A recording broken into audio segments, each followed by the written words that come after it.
Hello everyone, मैं दीक्षा। स्वागत है आपका आपके अपने यूट्यूब चैनल में। विजन आईएएस की मैगजीन को कवर किया जा रहा है, जो कि आपका दिसंबर का जो एडिशन है वो आ चुका है। इसके पहले आपको बता दें कि अभी आपका पहला जो लेक्चर था वो ऑलरेडी कंप्लीट कर दिया गया है। अगर आपने नहीं देखा है तो उसको जाके देखिए। ये दिसंबर की मैगजीन है। अभी आपके पहले देखे होंगे कि पूरे इस मंथ के आप हमारे द्वारा कंप्लीट कराए जाते हैं, जिसमें आपका प्रत्येक मंथ का प्रत्येक प्लेलिस्ट बनी हुई है मंथ के हिसाब से। तो आप वहां से मैगजीन को डाउनलोड कर सकते हैं। अब ये दिसंबर 2024 की है, जिसके अंतर्गत हमारे जो मेजर सेक्शन आते हैं, हमारे द्वारा जिस तरीके का जो पार्ट भी कराए जाते हैं, टोटल 8 पार्ट में आपकी पूरी मैगजीन को कंप्लीट कराया जाता है।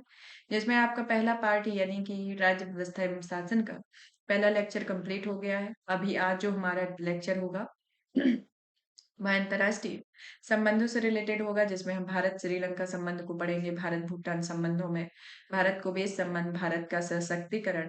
फिर संक्षिप्त सुर्खियों के ओर आएंगे तो उसमें यूनाइटेड किंगडम सीपीटीपीपी में शामिल हुआ है, उसके बारे में पढ़ा जाएगा। नेपाल और चीन ने बीआरआई सहयोग फ्रेमवर्क पर हस्ताक्षर किए हैं, उसके बारे में। फेवर डायलॉग के बारे में भारतीय रासायनिक परिषद जो द हैग पुरस्कार से सम्मानित किया गया है, उसके बारे में पढ़ेंगे। United nation engagement Observer Force के बारे में, क्रॉस रोड्स ऑफ पीस पहल के बारे में पढ़ेंगे और कर्ज जलवायु मध्य या क्रैच स्टेट के बारे में पढ़ेंगे। तो इस तरीके से आज हमारा अंतर्राष्ट्रीय संबंधों से रिलेटेड टॉपिक है, और ये आपके और टॉपिक हैं, जैसे कि नेक्स्ट डे आपका फिर इकोनॉमी होगा, फिर आपका सुरक्षा होगा, उसके बाद इन्वायरमेंट कवर किया जाएगा, सामाजिक मुद्दे, विज्ञान एवं प्रौद्योगिकी, संस्कृति और नीति शास्त्र, सुर्खियों में रही योजनाओं और स्थल और व्यक्तित्व जो है उन सबको एक साथ कवर कर दिया जाएगा। तो आज हमारा सेकंड मेजर टॉपिक है। इसके पहले का लेक्चर नहीं देखा है तो आप देखिए, प्लेलिस्ट बनी हुई है, वहां से आप लेक्चर देख सकते हैं। इसकी पीडीएफ आपको हमारे Telegram channel UPSC PSC with Diksha पर अवेलेबल हो जाएगी, तो आप वहां से पीडीएफ को डाउनलोड कर सकते हैं। चलिए, तो आज के इस सेशन की शुरुआत करते हैं, जिसमें सबसे पहले हमारा आता है इंटरनेशनल रिलेशन, यानी कि भारत श्रीलंका संबंध के बारे में। भारत श्रीलंका के संबंधों के बारे में बात की जाए तो श्रीलंका के राष्ट्रपति ने पदभार ग्रहण करते हुए भारत की पहली विदेश यात्रा पर दिल्ली पहुंचे हुए हैं। तो ये इस कारण से चर्चा में है। तो अब जान लेते हैं कि भारत और श्रीलंका के संबंधों का किस तरीके से क्या पृष्ठभूमि रही, क्या इसका ऐतिहासिक पृष्ठभूमि है, इनके बारे में जानेंगे। हाल ही में इनमें जो बैठक की गई है, इस पर कौन कौन से विषयों पर चर्चा की गई है, कौन कौन से समझौते हुए हैं, कौन कौन से एग्रीमेंट किए गए हैं, तो इन सब के बारे में जानते हैं। तो ये जो मतलब कि अभी प्रेजेंट में राष्ट्रपति बनाए गए हैं, उनका राष्ट्रपति का नाम क्या है, जो अभी पहली बार विदेश यात्रा कर रहे हैं, क्या रीजन है, इन सब के बारे में जानते हैं।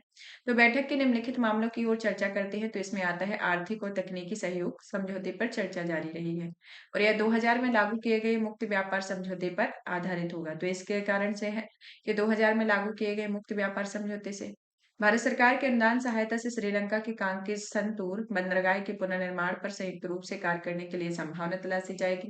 भारत द्वारा वित्त पोषित श्रीलंका की विशिष्ट डिजिटल पहचान परियोजना को तेजी से लागू किया जाएगा। दोहरा कराधान परियोजना जो समझौता किया गया उसमें संशोधन पर हस्ताक्षर किए जाएंगे, और डीटीएए कर संधि के दुरुपयोग की रोकथाम में अंतर्राष्ट्रीय मानकों के अनुरूप बनाया जाएगा। अन्य घोषणाएं जैसे कि त्रिकोणमिति में एक क्षेत्रीय ऊर्जा और औद्योगिक केंद्र के रूप में विकसित करने का सहयोग किया गया। प्रस्तावित द्विपक्षीय सामाजिक सुरक्षा समझौते को शीघ्र अंतिम रूप दिया गया। श्रीलंकाई रेलवे में माहू अनुराधापुरा खंड में सिग्नल सिस्टम स्थापित करने के लिए भारत द्वारा 14.9 मिलियन अमेरिकी डॉलर की वित्तीय सहायता दी गई, और 100 आर्थिक रूप से वंचित छात्रों के लिए व्यापक व्यापक छात्रवृत्ति कार्यक्रम है। 1500 श्रीलंकाई सिविल सेवा अधिकारियों को प्रशिक्षित करने के लिए समझौता दिया गया है। तो इस तरीके से ये अन्य घोषणाएं शामिल है। भारत श्रीलंका के द्विपक्षीय संबंधों को महत्व को जानने के पहले श्रीलंका की अवस्थिति को देख लेते हैं, जैसे कि यहाँ पर इसका पॉइंट पेड्रो बंदरगाह है, कांग्स संथुआई बंदरगाह है यहाँ पर स्थित है, कोलंबो पोर्ट यहाँ पर है, गेले बंदरगाह है, हम्बनटोटा हमेशा सुर्खियों में रहता है, कोलंबो भी हमेशा सुर्खियों में रहता है, त्रिकोणमिली बंदरगाह आता है यहाँ पर, और ओलीविल बंदरगाह आता है। तो इस तरीके से ये श्रीलंका के प्रमुख पोर्ट के बारे में है, जिसके अंतर्गत ये समझौते किए गए हैं। अब आते हैं इनकी संबंधों की इम्पोर्टेंस में, जैसे कि दोनों देशों के लिए समझौते का क्या महत्व है, इसके बारे में जानते हैं। कि अंतर्राष्ट्रीय मंचों पर आपसी सहयोग होना, कि भारत ने श्रीलंका ने ब्रिक्स सदस्यता आवेदन का समर्थन किया है, और श्रीलंका ने 2028 से 29 के लिए संयुक्त राष्ट्र सुरक्षा परिषद में भारत की अस्थायी सीट की उम्मीदवारी का समर्थन भी किया हुआ है। हिंद महासागर क्षेत्र में एक साझा समुद्री सुरक्षा हित भी देखने को मिला हुआ है। ऊर्जा सहयोग जो है वो कई परियोजनाओं में इनके अलग-अलग चरणों में पूरा किया गया है, जैसे कि इंटर ग्रिड कनेक्टिविटी योजना, दोनों देशों के बीच बहु उत्पाद पेट्रोलियम पाइपलाइन, एलएनजी आपूर्ति, निर्माणाधीन सामपुर विद्युत परियोजना। क्षेत्रीय और बहुपक्षीय सहयोग के अंतर्गत देखा जाए तो दोनों देश Indian Ocean Rim Association BIMSTEC का हिस्सा है। और सैन्य सहयोग के अंतर्गत बात की जाए तो इसमें पृथ्वी पर सेलेनेक्स यानी कि नौसेना, मित्र शक्ति यानी कि थल सेना जैसे संयुक्त सैन्य अभ्यास इसमें आयोजित किए गए हैं। और बहुपक्षीय नौसैनिक अभ्यास में मिलन में भी भाग लिया है। श्रीलंका के लिए क्या इंपोर्टेंस है, जैसे कि ऋण पुनर्गठन में भारत की भूमिका होने की वित्तीय सहायता देना। ये भारत ने 2022 और 23 में एक अलग-अलग तरीके की सहायता के लिए लगभग 4 बिलियन अमेरिकी डॉलर प्रदान किए हैं। ऑफिशियल क्रेडिट्स कमेटी देखने को मिली है, जिसमें 17 देशों के द्वारा वर्ष 2013-23 में इसका गठन किया गया और जिसकी सह अध्यक्षता में भारत, जापान, फ्रांस रहे। अंतर्राष्ट्रीय मुद्रा कोष का एक बेलआउट जारी किया गया, जिसमें भारत ने वित्त पोषण आश्वासन प्रदान करने पर श्रीलंका के लिए सहायता सुनिश्चित करने में महत्वपूर्ण भूमिका निभाई है। लाइन ऑफ क्रेडिट का अनुदान सहायता में बदलना और आर्थिक महत्व के दृष्टिकोण से देखा जाए तो इसमें भारत और श्रीलंका का सबसे बड़ा व्यापारिक भागीदार है, जिसमें शीर्ष एफडीआई योगदानकर्ता और पर्यटकों का सबसे बड़ा स्रोत है। भारत से सहायता के अन्य प्रमुख स्रोतों क्षेत्र में देखा जाए कि भारत मानवीय सहायता और आपदा राहत के क्षेत्र में श्रीलंका के लिए प्रथम प्रतिक्रिया दाता के रूप में मौजूद है। भारत कोलंबो सिक्योरिटी कॉन्क्लेव का समर्थन करता है। क्षमता निर्माण, जिसमें भारतीय अनुदान के तहत समुद्री बचाव समन्वय केंद्र स्थापित किए गए हैं। सांस्कृतिक समर्थन, जैसे कि मन्नार में तिरुकेतीश्वरम मंदिर का जीर्णोद्धार किया गया और 2012 में पवित्र कपिलवस्तु अवशेषों की प्रदर्शनी का आयोजन किया गया। श्रीलंका में भारत की वित्तीय सहायता के अंतर्गत, जैसे कि भारत द्वारा दी गई सहायता में करेंसी स्वेप को व्यापार ऋण होना, भारतीय रिजर्व बैंक आरबीआई के 400 मिलियन अमेरिकी डॉलर का करेंसी स्वेप होना, एशियाई क्लीयरेंस यूनियन के तहत 500 मिलियन अमेरिकी डॉलर का व्यापार संबंधी देनदारी को स्थगित करना, ईंधन और खाद्य आयात देखने को मिलना, मानवीय सहायता होना जिसमें भोजन, दवाइयां, चिकित्सा उपकरण जैसी आवश्यक वस्तुओं की आपूर्ति होती है। भारत के समर्थन के पीछे रणनीतिक प्रेरणा, जैसे कि चीन के प्रभाव को प्रतिसंतुलित करना, आर्थिक हितों की रक्षा करना, द्विपक्षीय संबंधों को मजबूत करना, इस तरीके से आते हैं। भारत के लिए महत्व को देखा जाए तो इसमें आता है कि हिंद महासागर की सुरक्षा के अंतर्गत कि इसने श्रीलंका भारत की सबसे करीबी समुद्री पड़ोसी देश है और यह भारत की सुरक्षा स्थिरता के खिलाफ किसी भी क्षेत्रीय कार्यवाही को रोकने में महत्वपूर्ण भूमिका निभाता है। भारत की नीति के साथ मेल कि श्रीलंका का भारत की नेबरहुड फर्स्ट पॉलिसी तथा सागर के विजन के लिए केंद्रीय स्थान है और भारतीय मूल की एक तमिल रहा है, जिसमें यह चाय और बागानों में एक कार्यरत मुख्य रूप से कार्यरत रही। सारे श्रीलंका के संबंधों में चुनौती, जैसे कि श्रीलंका में चीन की सामरिक उपस्थिति होना, जो कि भारत के लिए सुरक्षा संबंधी चिंताएं पैदा करती है। मछुआरों से संबंधित विवाद देखने को मिलता है कि पाक खाड़ी में जो कच्चा तिबू द्वीप के आसपास मछली पकड़ने का जो अधिकार को लेकर काफी लंबे समय से जो विवाद चल रहा है, उसमें एक तनाव का स्रोत देखा गया है। और इसमें जो समझौता हुआ था वो आपका 1974 में हुआ था और कच्चा तिबू द्वीप को लेकर आपका क्वेश्चन कई बार पूछा जा चुका है। 13वें संशोधन पर लागू होना कि यह संशोधन जो होता है वह भारत श्रीलंका समझौते का एक परिणाम होता है और इसका कार्यान्वयन अभी नहीं किया गया है। इसके आगे की राय में देखा जाए तो यह विश्व के प्रति भारत की 5S नीति में, जिसमें सम्मान, संवाद, सहयोग, शांति, सार्वभौमिक समृद्धि के लिए एक परिस्थितियां तैयार करता है और यह भारत की नेबरहुड फर्स्ट पॉलिसी और सागर विजन को हिंद महासागर तथा उसके आसपास के चीन के सर्वतंत्रता शत्रुतापूर्ण रवैये से निपटने में एक मार्गदर्शक की शक्ति होना चाहिए। मत्स्य समस्या के समाधान हेतु प्रस्तावित समाधान के अंतर्गत बात की जाए तो इसमें आता है साझा मत्स्य क्षेत्र कि भारतीय मछुआरों को अंतर्राष्ट्रीय समुद्री सीमा रेखा से 5 समुद्री मील के भीतर मछली पकड़ने की अनुमति देनी चाहिए। विनियमित ट्रॉलिंग देखना चाहिए कि जो कि 2 बार तक सीमित किया जाना चाहिए। कच्चा तेबी को पट्टे पर देना, जैसे कि श्रीलंका द्वीप को भारत के पट्टे पर दे सकता है और स्वामित्व बरकरार रखते हुए भारतीय मछुआरों को अपने जल क्षेत्र में मछली पकड़ने के लिए अनुमति दे सकता है। 13वां संशोधन है कि भारतवान श्रीलंका भारत में इस अवसर पर उपयोग प्रांतों की शक्ति हस्तांतरित करने के लिए कर सकती है। तो इस तरीके से देखा जाए तो ये मत्स्य से संबंधित एक प्रस्तावित समाधान देखने को मिलता है। अब आते हैं भारत भूटान संबंधों की ओर। तो भारत भूटान संबंध के अंतर्गत देखा जाए तो हाल ही में भूटान के राजा और रानी अपनी आधिकारिक यात्रा पर भारत आए और यह संयुक्त वक्तव्य जारी किया गया। तो अब जान लेते हैं कि भारत और भूटान के संबंधों के बारे में कि भारत और भूटान के किस तरीके के संबंध है। ये इसकी अवस्थिति है, जो यहाँ की थिम्पू यहाँ की राजधानी है और ये भूटान है। तो यहाँ भारत में प्रधानमंत्री भूटान नरेश गैलीफो माइंडफुलनेस सिटी परियोजना के लिए भारत में निरंतर समर्थन का आश्वासन दिया गया। तो कौन सी परियोजना है? गैलीफो माइंडफुलनेस सिटी परियोजना। इसमें करीब 2500 वर्ग किलोमीटर में फैली शून्य कार्बन सहकारी सिटी परियोजनाएं या वित्त पर्यटन हरित ऊर्जा प्रौद्योगिकी स्वास्थ्य देखभाल कृषि विमानन लॉजिस्टिक शिक्षा और आध्यात्मिकता में व्यवसायों के लिए स्थान प्रदान करेगी। निम्नलिखित पर सहमति व्यक्त की गई है, जैसे कि असम के दरंगा में एकीकृत चेक पोस्ट खोले गए, पूर्वी भारत में पर्यटन और आर्थिक गतिविधियों के लिए फायदेमंद बनाया गया है। दोनों पक्षों ने जल विद्युत क्षेत्र में सहयोग के महत्व को दोहराया और पुनात सांगछू खस्ट जल विद्युत परियोजना को शीघ्र पूरा करने की आवश्यकता पर सहमति जताई है। भारत भूटान के बीच में संबंधों को बात मतलब कि संबंधों में एक इम्पोर्टेंस को बात की जाए तो दोनों देशों के लिए एक महत्व देखने को मिले हैं, जैसे कि मजबूत राजनीतिक संबंध होना, जिसका आधार 1949 में हस्ताक्षरित मैत्री और सहयोग संधि और फरवरी 2007 में नवीनीकृत किया गया। भूटान के सकल घरेलू उत्पाद में सर्वाधिक हिस्सा जल विद्युत की बिक्री प्राप्त मूल्य होता है। पारंपरिक रूप से लाभकारी जल विद्युत सहयोग होता है कि 2006 में यह हस्ताक्षरित एक समझौते और उसके 2009 के प्रोटोकॉल द्वारा जल विद्युत सहयोग को नियंत्रित किया गया। और भूटान को लाभ के बारे में बात करें तो भारत भूटान को जल विद्युत विकास के लिए वित्त पोषण और ऊर्जा बाजारों तक पहुंच प्रदान करता है।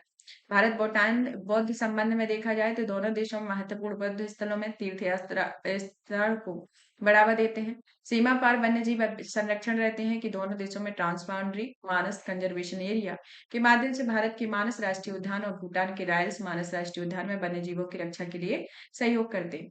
भूटान के लिए महत्व की बात की जाए तो इसमें आता है मुक्त व्यापार व्यवस्था का होना। व्यापार वाणिज्य पारगम और भारत भूटान समझौता दोनों के बीच में मुक्त व्यापार व्यवस्था स्थापित की गई है, पहली बार 1972 और इसे 2016 में संशोधित किया गया।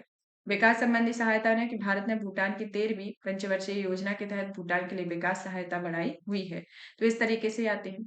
अब आते हैं भारत के लिए एक समग्र सुरक्षा प्रदाता के रूप में देखा जाए तो डोकलाम गठबंधन के बारे में। क्या 2017 में भारत ने 2007 की भारत भूमि स्थायी मैत्री संधि का इस्तेमाल करके भूटान के नियंत्रण वाली जमीन पर कदम रखा है और चीन को चिप मोची तक सड़क बनाने का रोका जा सके। IMTRAT में भारतीय सैन्य प्रशिक्षण दल में भूटानी वालों को प्रशिक्षण प्रदान करता है और यह 1961 और 62 में स्थापित किया गया जाएगा। अवसंरचना विकास देखने को मिलेगा, जिसमें BRO ने परियोजना में दंतक के तहत भूटान में अधिकांश सड़कों का निर्माण किया है। भारत में अध्ययन करने के लिए भूटानी छात्रों के लिए छात्रवृत्ति है। भारत भूटान के कुल प्रत्यक्ष विदेशी निवेश में 22 में योगदान 50% करा है। भारत भूटान में एक ऑप्टिकल फाइबर करने के लिए एक तरीके से डिजिटल और रिक्वेल हेतु वित्तीय सहायता प्रदान की गई है। फिर आगे की ओर आते हैं तो देखते हैं कि भारत के लिए इसके महत्व के बारे में कि भारत के इसके महत्व के बारे में बात की जाए तो इसमें आता है कि यह भारत भूटान का सबसे बड़ा व्यापारिक भागीदार है। व्यापार संतुलन और भारत के पक्ष में यह एक तरीके से भारत की सामरिक साझेदारी हो, इसमें चीन और भारत के बीच में विशेष रूप से संवेदनशील चुंबी घाटी के एक बफर एरिया के रूप में ये कार्य करता है। नए उभरती क्षेत्रों के सहयोग के तौर पर देखा जाए तो यह अंतरिक्ष क्षेत्र में एक सहयोग है जो दोनों देशों में भारत भूटान एससीटी संयुक्त रूप से विकसित किया गया और इसे 2022 में लॉन्च किया गया था। फिनटेक सहयोग आया हुआ है कि रुपे कार्ड 2 चरणों में लॉन्च किया गया है, कैशलेस लेन-देन को बढ़ावा देने और 2021 में भूटान में भीम ऐप पेश किया गया है। फिर आते हैं हम इसके अंतर्गत तो इसमें भारत भूटान संबंधों की एक चिंता को बढ़ती हुई चिंता को देखा गया है और इसी के साथ ही देखा जाए तो इसमें जो भारत भूटान संबंधों की चिंताओं को तो देखा ही गया है, साथ ही साथ इसमें चीन की क्षेत्रीय आक्रामकता, भारत भूटान सीमा विवाद और अन्य चुनौतियां भी इसके अंतर्गत देखने को मिली हुई हैं। तो इस तरीके से ये प्रारूप देखने को मिलते हैं। अब आते हैं हम इसको निष्कर्ष के तौर पर समझा जाए तो भूटान चीन के साथ अपने संबंधों को आगे बढ़ा रहा है। ऐसे में भारत की भागीदारी भूटान की क्षेत्रीय सुरक्षा और स्वायत्तता के लिए महत्वपूर्ण बनी हुई है, जिससे सुनिश्चित हो सकेगा कि दोनों देश उभरती चुनौतियों का सामना करने के लिए एक साथ संबद्ध हैं। तो इस तरीके से ये भारत और भूटान के बारे में है। तो नॉर्मल नॉलेज रख लेना है हर मतलब कि डिटेल में तो हमेशा ही मतलब प्रत्येक मंथ कुछ ना कुछ रहता है। एक साल में आपकी कई सारी योजनाएं भी आती हैं और इससे रिलेटेड रहता है। तो चिंताएं तो वही रहती है कि किस तरीके की स्थिति होगी, कौन-कौन से क्षेत्र उभरेंगे, उनके बारे में भी जान लिया, महत्व को जान लिया कि भारत के लिए क्या फ़ायदा होंगे, भूटान के लिए क्या फ़ायदा होंगे और उसके साथ इसमें कौन-कौन से रिलेशन हैं जिन पर दोनों देशों के लिए इस पर इम्पोर्टेंस रखना आवश्यक है। तो इस तरीके के कुछ-कुछ पॉइंट ही हैं, उनको बस याद रखना होता है, जो आपके प्री के लिए भी इम्पोर्टेंट हो जाते हैं, प्री के साथ-साथ मेंस के लिए भी इम्पोर्टेंट हो जाते हैं, जो आपके राइट आंसर राइटिंग करने के लिए मददगार रहते हैं। कि अगर आपसे भारत-भूटान रिलेशन के बारे में पूछ लिया जाए कि नए क्षेत्रों में उभरते सहयोग में इसकी क्या भूमिका देखने को मिलती है, तो इस तरीके से आप जब लिखते हैं, तो आपका आंसर राइटिंग में एक मतलब कि एक अच्छा होता है, अच्छी परफॉर्मेंस आती है। अब आते हैं भारत और कुवैत संबंधों के बारे में कि हाल ही में भारत के प्रधानमंत्री ने कुवैत की यात्रा की है। यह 43 वर्षों में किसी भारतीय प्रधानमंत्री की पहली यात्रा है। तो क्या रहा है? 43 ईयर आफ्टर 43 ईयर यह भारतीय प्रधानमंत्री की ये पहली यात्रा है। और यात्रा के मुख्य परिणामों के अंतर्गत बात की जाए, अब पहला नंबर तो ये आता है कि जैसे कोई भी यात्रा की जाती है, तो उसका एक पूरा हिस्ट्री निकाला जाता है। जैसे हमने पहला पढ़ा श्रीलंका के बारे में। श्रीलंका के बारे में पढ़ा तो वहाँ अभी जो नवनिर्वाचित राष्ट्रपति हुए, उनकी ये पहली विदेश यात्रा रही। पहली विदेश यात्रा रही। अभी जैसे कि कोई भी जैसे भारत में पीएम मोदी है, वो अगर कोई देश की यात्रा कर रहे हैं, जो भारतीय प्रधानमंत्री हैं, किसी भी देश की यात्रा कर रहे हैं, तो उसमें एक रेशियो देखा जाता है कि इसके पहले कब यात्रा की गई। कब यात्रा की गई यानी कि जैसे इसमें 43 वर्षों बाद भारतीय प्रधानमंत्री की पहली यात्रा है। जैसे कई बार 30 वर्ष हुआ, कई बार 60 वर्ष हुआ। कुछ एक यूनिक पॉइंट आपका निकल के ज़रूर आता है। जैसे अगर 5 साल पहले भी यात्रा हुई हुई, तो उसमें भी कुछ ऐसा यूनिक पॉइंट आएगा कि इसके अंतर्गत कुछ भी चीज़ें एक मतलब कि कुछ ये एक यूनिक पॉइंट होता है, जिसको हाइलाइटेड किया जाता है और वही यूनिक पॉइंट जो होता है, वो आपके क्वेश्चन में एक दावेदार पॉइंट के रूप में उभरता है। जब आप आंसर राइटिंग करते हैं तब और आप अगर प्री के क्वेश्चन सॉल्व करते हैं तब। तो भारत कुवैत यात्रा हुई, प्रधानमंत्री जी गए, लेकिन कब? 43 वर्षों के बाद ये पहली यात्रा है। तो कब हो गया? इसमें एक सस्पेंस क्रिएट कर दिया 43 वर्षों के बाद। यात्रा के प्रमुख परिणामों जैसे कि पुरस्कार वितरण के अंतर्गत कि भारतीय प्रधानमंत्री को कुवैत के सर्वोच्च पुरस्कार द ऑर्डर ऑफ मुबारक अल कबीर से सम्मानित किया गया। रणनीतिक साझेदारी में भारत और कुवैत ने अपने संबंधों को रणनीतिक साझेदारी को बढ़ाने का निर्णय दिया गया। अंतर्राष्ट्रीय सौर गठबंधन के अंतर्गत देखा जाए तो इसमें भारत ने सतत ऊर्जा सहयोग के लिए कुवैत के आईएसए में शामिल होने की फैसले का स्वागत किया है। एशियन कोऑपरेशन डायलॉग हुआ है जो कि क्षेत्रीय सहयोग के महत्व को बल दिया गया है और यह एसीडी का उद्घाटन 2001 में एशिया की सामूहिक शक्तियों का लाभ उठाने के उद्देश्य से किया गया है जिसमें 35 देश शामिल हैं और इसके संस्थापक सदस्य के तौर पर आते हैं। भारत जीसीसी सहयोग के बारे में कुवैत ने भारत और जीसीसी के सदस्य देशों के बीच में मजबूत संबंधों के समर्थन की बात की और वर्तमान जीसीसी की अध्यक्षता कुवैत के पास है। तो जीसीसी यानी कि खाड़ी सहयोग संगठन है जिसकी अध्यक्षता प्रेजेंट में किसके पास है? वो आपकी आती है कुवैत के पास। रक्षा समझौते पर हस्ताक्षर किए गए हैं। अन्य विकास में नवीनीकृत सांस्कृतिक आदान प्रदान कार्यक्रम देखने को मिला है जो 2025 से 29 के बीच में हस्ताक्षरित है और यह कार्यक्रम कला साहित्य संस्कृति को बढ़ावा देगा। साथ ही यह आतंकवाद से निपटने सीमा सुरक्षा को मजबूत करने के चौथे दुशांबे प्रक्रिया चरण की मेजबानी के लिए कुवैत की सराहना की गई है। भारत को भी संबंधों पर नजर रखी जाए तो इसमें पहले नंबर आते हैं कुवैत एयरलिफ्ट 1990 के बारे में कि अगस्त से अक्टूबर 1990 के बीच कुवैत ने 1,70,000 से अधिक भारतीयों को रिकॉर्ड एयरलिफ्ट किया था और यह गिनीज वर्ल्ड रिकॉर्ड है। राजनयिक संबंधों में देखा जाए तो 1931 में ब्रिटिश प्रोटेस्टेंट ने कुवैत की स्वतंत्रता के बाद भारत अपनी साथ राजनयिक संबंध स्थापित करने में पहले देशों में से एक था। भारतीय समुदाय की इसमें भागीदारी देखी गई है कि कुवैत में 1 मिलियन भारतीय रहते हैं।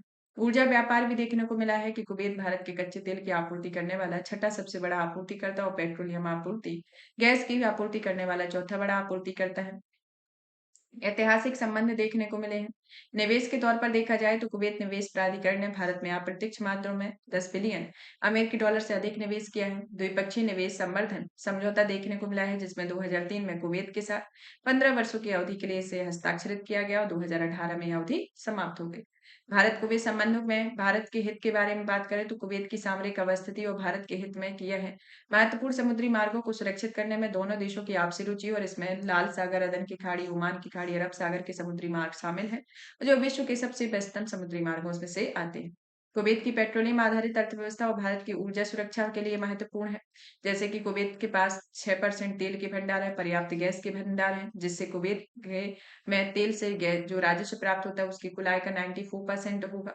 इस तरीके से भारत में एक निवेश का प्रमुख गंतव्य भी है कि कुवैत इन्वेस्टमेंट अथॉरिटी दुनिया के सबसे बड़े सॉवरेन वेल्थ हेल्थ फंड के रूप में प्रबंधन करती है जिसमें चौथा बड़ा फंड जैसे कि नॉर्वे, चीन और संयुक्त अरब अमीरात के बाद ये चौथे बड़े फंड के रूप में है।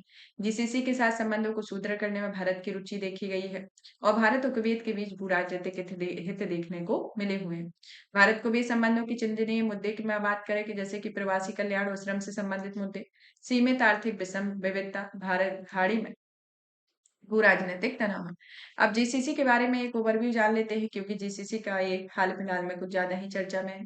तो ये जो आता है इसकी स्थापना 1981 में होती है। इसके सदस्य में एक क्षेत्रीय संगठन जिसमें Bahrain, Kuwait, Oman, Qatar, Saudi Arab संयुक्त अरब अमीरात इसके सदस्य हैं।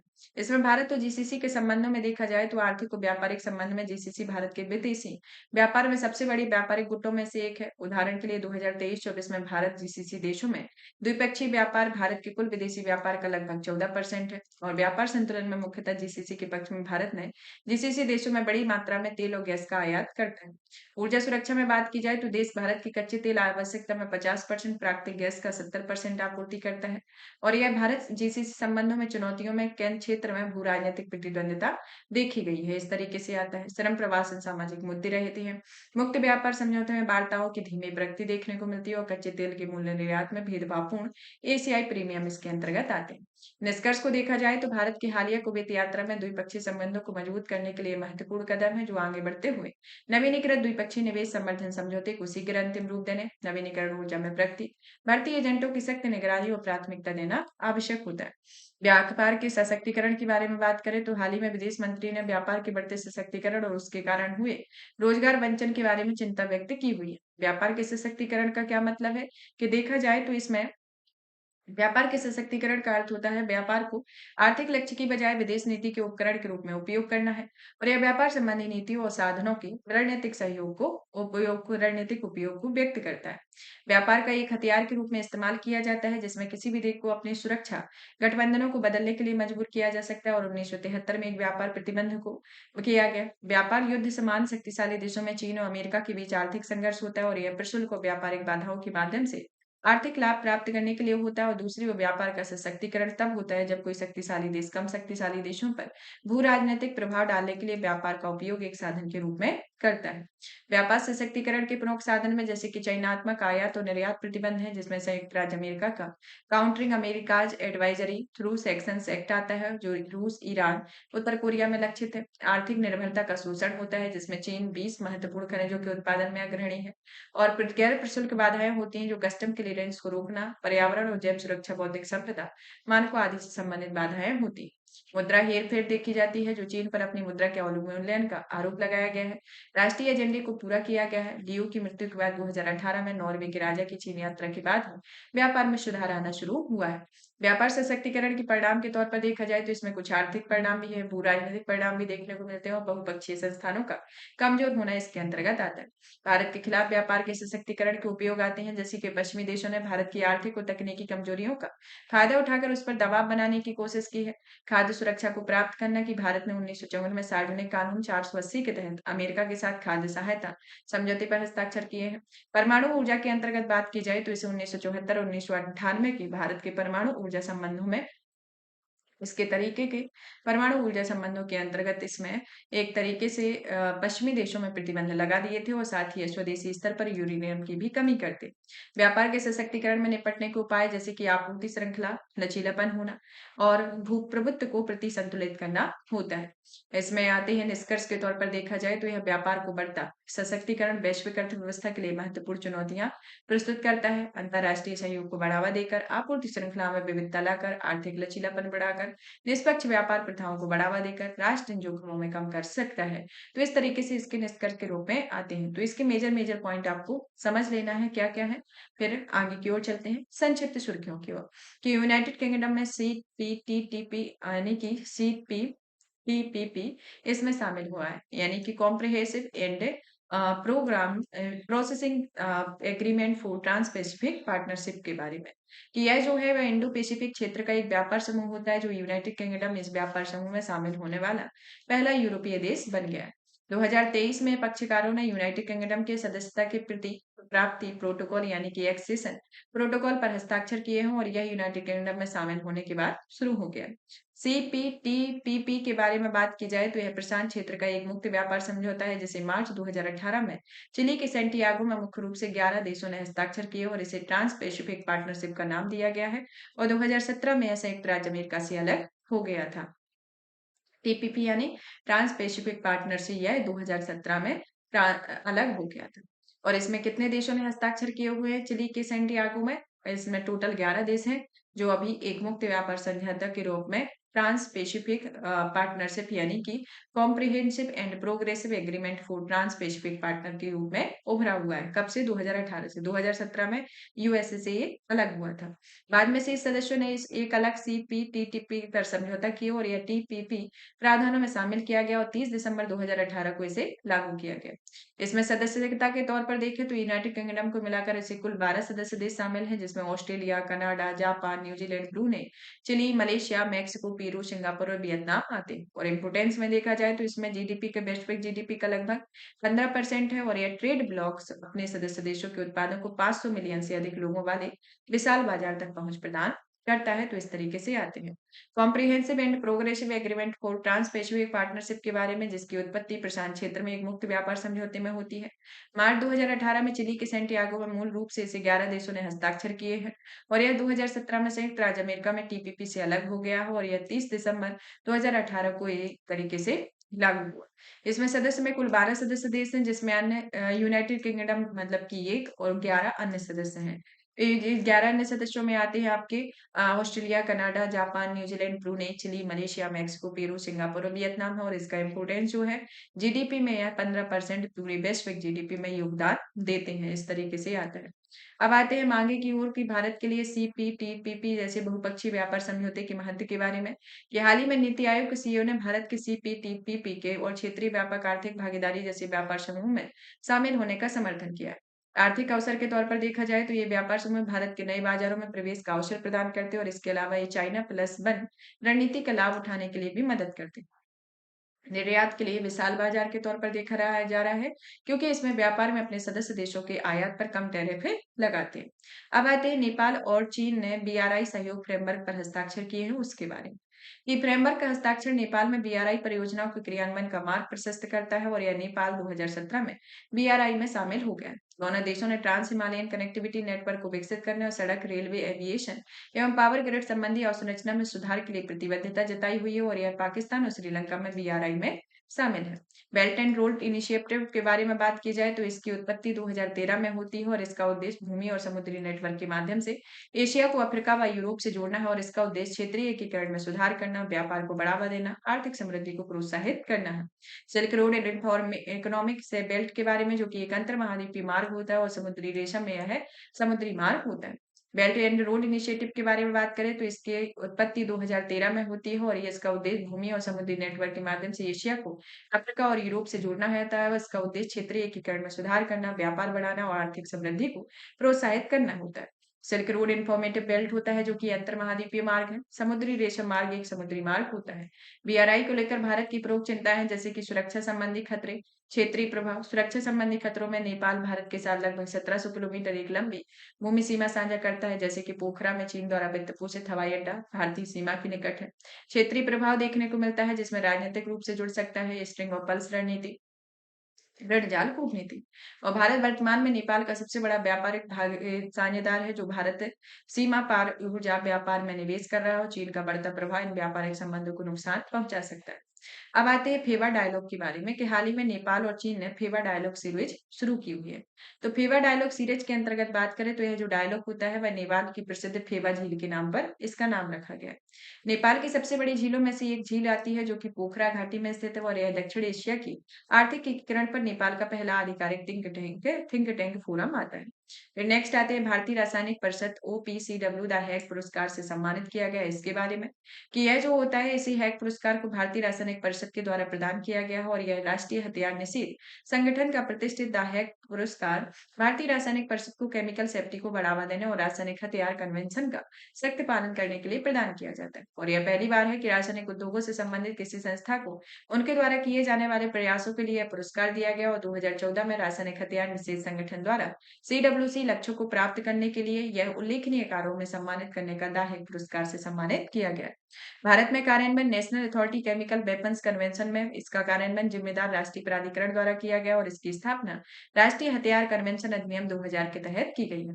भारतीय रासायनिक परिषद रासायनिक हथियार कन्वेंशन के बारे में बात करें तो इसका जो भारतीय रासायनिक परिषद है इसका हेडक्वार्टर मुंबई में है और इसकी उत्पत्ति भारत के रासायनिक उद्योगों के विकास में समर्थन और बढ़ावा देने के लिए 1938 में की गई है और उद्योग क्षेत्र में देखा जाए तो यह 220 बिलियन डॉलर के रासायनिक उद्योग में 80% से अधिक का प्रतिनिधित्व करता है और रासायनिक हथियार कन्वेंशन के अंतर्गत देखा जाए तो 1997 में ये लागू होता है। सदस्य देशों में रासायनिक हथियारों के विकास, उत्पादन, उन्हें प्राप्त करने, भंडारण, हस्तांतरण व उपयोग पर प्रतिबंध लगाकर सामूहिक विनाश के हथियारों की पूरी श्रेणी में समाप्त करता है, जिसमें टोटल 193 देश होते हैं और भारत इस कन्वेंशन का मूल हस्ताक्षरकर्ता देश है और रासायनिक हथियार निषेध संगठन इसके अंतर्गत एक कार्यान्वयन निकाय के तौर पर आते हैं। अब आते हैं United Nation Disengagement Observer Force के बारे में कि हाल ही में संयुक्त राष्ट्र महासचिव ने ब्रिगेडियर अमिताभ झा को श्रद्धांजलि अर्पित की है और यह United Nation Disengagement Observer Force के गोलन हाइट्स पर तैनात है। यूएनडीओपी के बारे में जान लेते हैं यानी कि United Nation Disengagement Observer Force के बारे में जिसका मुख्यालय कैंप फोआर यानी कि सीरिया के हिस्से में गोलन हाइट्स में और यह सीरिया और इजराइल के बीच 1974 में यह एग्रीमेंट हुआ जिसे संयुक्त राष्ट्र सुरक्षा परिषद के संकल्प 350 के द्वारा स्थापित किया गया और इसमें गोलन हाइट्स में area of separation, area of limitation की निगरानी करना और युद्ध विराम को बनाए रखना होता है और 6 महीने में इस कार्यों के लिए नवीनीकरण किया गया और वर्तमान में इसे जून 2025 में नवीनीकृत किया गया और तीसरा भारत इसका तीसरा सबसे बड़ा योगदानकर्ता के रूप में आता है। अब आती है क्रॉस रोड ऑफ पीस के पहल के बारे में कि हाल ही में भारत, ईरान, आर्मेनिया के बीच त्रिपक्षीय परामर्श वार्ता संपन्न हुआ है। इस वार्ता के अंतर्गत क्रॉस रोड ऑफ पीस के बारे में एक कनेक्टिविटी पहल दी गई आर्मेनिया के प्रतिनिधित्व में। अब जान लेते हैं क्रॉस रोड पीस पहल क्या होती है। एक महत्वाकांक्षी क्षेत्रीय कनेक्टिविटी परियोजना है जिसका उद्देश्य आर्मेनिया को उसके पड़ोसी देशों के अलग-अलग कनेक्टिविटी नेटवर्क से जोड़ना है। आर्मेनिया के पड़ोसी देशों में तुर्की, अजरबैजान, ईरान और जॉर्जिया आते हैं और इसका उद्देश्य इसके बीच में सड़क, रेलवे पाइपलाइन, केबल, बिजली लाइन जैसी महत्वपूर्ण अवसंरचनाओं का विकास और उनमें सुधार करना और इसका उद्देश्य कैस्पियन सागर को भूमध्य सागर से और फारस की खाड़ी को काला सागर से आसान और अधिक दक्ष परिवहन लिंक के माध्यम से जोड़ना होता है। अब आते हैं कैच जलमर्मध्य यानी कि कैच स्टेट के बारे में। यह कहाँ पर है? ये आती है आपकी यहाँ पर। कहाँ पर है? यहाँ पर एजोप्सी है और एजोप्सी के बाद यहाँ पर एक कैरीमन ब्रिज यहाँ पर सीआईएस के अंतर्गत ये बनाया गया है। यहाँ क्रीमिया आता है, यहाँ मैरियो पोल आता है और ये आपका रशिया है। तो क्रेच स्टेट जो होती है वो दो बड़े जल निकायों को जोड़ने का एक तरीके से कार्य करती है। यहाँ पर यह स्टेट जो है दो भूखंडों को जोड़ती है। इसमें अभी प्रेजेंट में तूफान की वजह से एक रूसी टैंकर टूट गया है और इसे क्रेच स्टेट में जल रिसाव हो गया है। तो जो रूसी टैंकर है इसमें टूट जाने की वजह से यहाँ पर तेल रिसाव हुआ है। तेल रिसाव होने से काफी ये तेल रिसाव जहाँ भी किसी भी स्टेट में होगा तो एक तरीके से वो उस जगह को हानि ही पहुंचाएगा। तो ये जो होती है क्रेच स्टेट दो भूखंडों के बीच में सक्रिय मार्ग जलमार्ग को क्रेच स्टेट कहा जाता है और यह है यानी कि स्टेट या जलमार्ग मध्य कहा जाता है जो दो बड़ी जल निकायों को जोड़ने का कार्य करती है जैसे कि दो सागरों को। यहाँ फिर बातें आती है क्रेच स्टेट की जो अवस्थिति है क्रीमिया प्रायद्वीप के पूर्वी भाग में। ये आपका क्रीमिया है, इसके पूर्वी भाग में स्थित है जहां पर काला सागर और एजोब सागर को जोड़ती है। ये आपका एजोब सी है और यहाँ पर आपका ब्लैक सी यानी कि ब्लैक सी पूरे में है। तो ये दोनों को जोड़ रही है क्रेच स्टेट, ये आपका जोड़ रही है यहाँ पर और इसी जलमर्ग मध्य के माध्यम से रूस से उत्पादित अनाज, कच्चे तेल, ईंधन, एलएनजी आदि का मुख्य रूप से निर्यात होता है। अब ये निर्यात होता है तो इसमें क्या हो गया है तूफान तेज होने के कारण यहाँ पर एक रूसी टैंकर जो था वो मतलब कि टूट गया है और टूट जाने की वजह से वहां पूरे में तेल रिसाव हो गया है। तो इसी के कारण ये चर्चा में रहा है। तो यहाँ पर ये हमारा आईआर से रिलेटेड जो टॉपिक था वो फिनिश होता है। नेक्स्ट क्लास में आपका अर्थव्यवस्था से रिलेटेड टॉपिक को कंप्लीट किया जाएगा। तब तक आप इस सेशन को ज्यादा से ज्यादा शेयर करते रहिए, वीडियो को लाइक कीजिए और इसकी पीडीएफ आपको हमारे Telegram channel UPSC PSC with Diksha पर अवेलेबल होगी तो वहां से डाउनलोड कर सकते हैं। धन्यवाद।